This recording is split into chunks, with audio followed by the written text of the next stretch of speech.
The human body is a complex and wondrous living machine. Like any machine, our bodies are composed of smaller parts that work together. The various tasks that are performed each day, such as breathing, eating and digesting food, and the movement of our blood, are performed by specialized structures known as organs. Examples of organs include the lungs, stomach, heart, and brain. All of these organs and other body parts like our skin and muscles are made of smaller living units called cells. Our lungs are a good example of how many cells work together to perform a specialized task.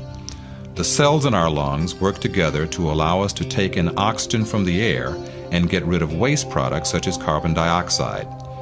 Our lungs are composed of many millions of cells working together to accomplish this task. Cancer is the result of a long process that begins when one of the cells in an organ or tissue becomes damaged or altered in a way that causes it to break free from the normal controls that allow our cells to work together in harmony. A group of misbehaving cells can cause the same kinds of problems in a body that a defective part would cause in any other type of machine. A normal cell will divide only when it receives a chemical signal telling it to do so. These signals are interpreted in the nucleus, and the cells reproduce their genetic information and divide into two identical daughter cells through a process called mitosis. Cancer cells do not obey this rule and will divide even if they do not receive appropriate signals. In addition to the signals that normal cells receive telling them to divide, they are also told when to stop dividing. This prevents too many cells from being made. In fact, the cell division process is a highly ordered process. This is a critical issue in cancer because cancer cells do not obey or require normal signals for division. This can lead to the formation of a mass of cells that piles up and may form a tumor. Also different from normal cells is the ability of cancer cells to continue dividing indefinitely.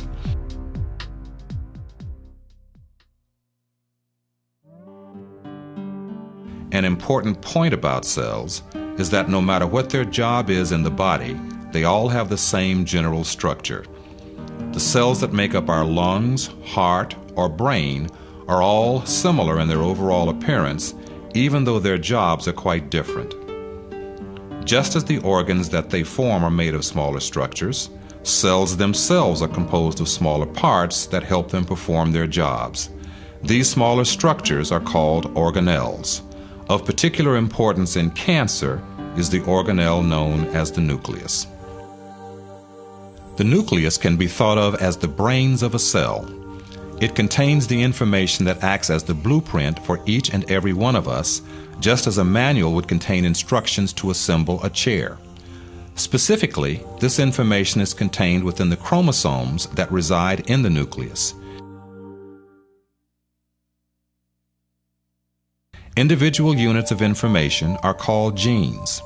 At a chemical level, genes are made of deoxyribonucleic acid, or DNA. All of our cells contain the same set of information. It is only how the information is used that makes them different. For example, cells in the lungs use different bits of the blueprint to do their job than the cells in our stomach. In cancer, changes to the DNA cause some of the genes to fail to perform or to do their job in a way that causes problems for the affected individual. In short, all cancers are thought to result from changes to DNA that alter critical genes and change the behavior of the affected cells. If a change occurs to the nucleotide sequence, it is like having the letters of a word changed. An alteration in a gene is called a mutation. How do all these changes occur? There are actually a number of different things that can cause mutations. Examples include chemicals that can be swallowed or inhaled, such as those found in chewing tobacco and cigarette smoke, and radiation from the sun or artificial sources like a tanning bed. Sometimes mutations occur without any known external cause. They just happen.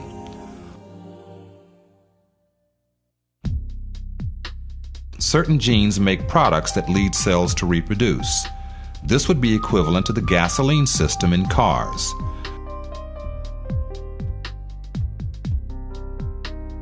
The genes that are responsible for making cells divide are known as proto-oncogenes. Changes in these normal genes lead to the production of oncogenes. The result may be cells that divide in the absence of proper signals. It is the equivalent of a gas pedal that is stuck in the on position, making a car go even when no foot is pushing down.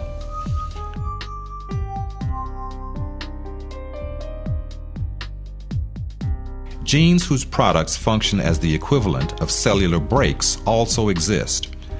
As a group, these genes are known as tumor suppressors. Humans have 2 copies of each gene, one inherited from each parent. If a single copy of a tumor suppressor is damaged, the other copy is usually able to stop the cell from behaving abnormally. This would be like losing either the front or rear brakes of a car. The car may be damaged, but would still be able to stop.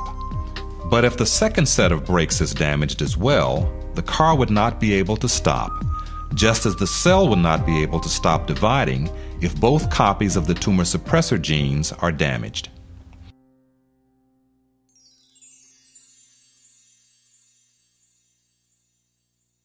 The process by which tumors cause the body to provide them with nutrients is known as angiogenesis. Like the hungry plant in the Little Shop of Horrors, a growing tumor sends out signals that essentially say, "Feed me." The messages from the tumors cause nearby blood vessels to send over new extensions that deliver food and oxygen. Importantly, the blood vessels also serve as a passageway for the movement of tumor cells to neighboring and distant parts of the body. Spread of tumors to distant locations is of great importance in cancer. About 90% of the deaths due to cancer involve tumors that have spread around the body. The movement of tumor cells to other parts of the body is known as metastasis. Metastasis is a complex process during which cancer cells break off of the original or primary tumor and move through the body to form tumors at new locations. From the point of view of a cancer cell, this is a dangerous and often unsuccessful process. A trip through the body is full of hazards that cause the death of most cells that begin the journey, even tough cancer cells. To begin the process, individual cells must break away from the tumor and invade nearby vessels. The cells crawl along the surface of other cells and the fibrous, stringy structure surrounding them and then force their way in. Shown here is the invasion of the blood supply. Once inside a blood vessel, the cancer cells may perish from a variety of causes. Some cells die simply because they are unable to survive floating around in the bloodstream. Others may become damaged and die when they squeeze through tight spaces or bump into the walls of the blood vessels. Still, other migrating cells may be recognized and destroyed by cells of the immune system. How and where the migrating cells stop is different for different cancer types. Once the tumor cells are no longer moving, they can begin the process of forming a new tumor by leaving the blood vessel and beginning to reproduce in the new location. This does not always occur, and cells that have made it this far may still die or fail to divide. If the new environment is suitable, the newly arrived cell will begin to grow and a new tumor will develop.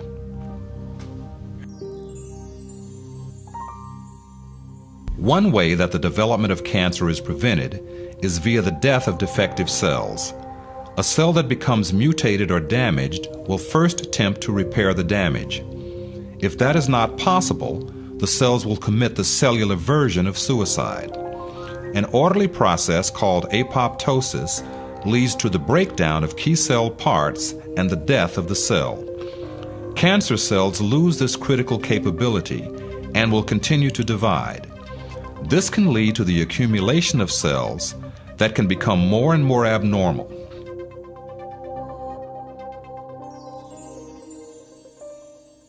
Due to the high rate at which cancer cells accumulate mutations, a tumor that originally started as a single abnormal cell is actually made up of many slightly different cells.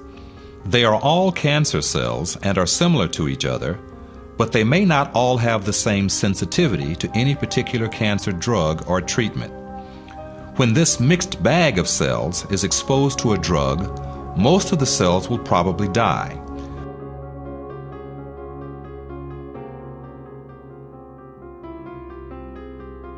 Those cancer cells that are resistant to the treatment may reproduce to reform a new tumor. Importantly, this new tumor will be unlikely to respond to the same treatment. Their mutations make them invulnerable to that drug.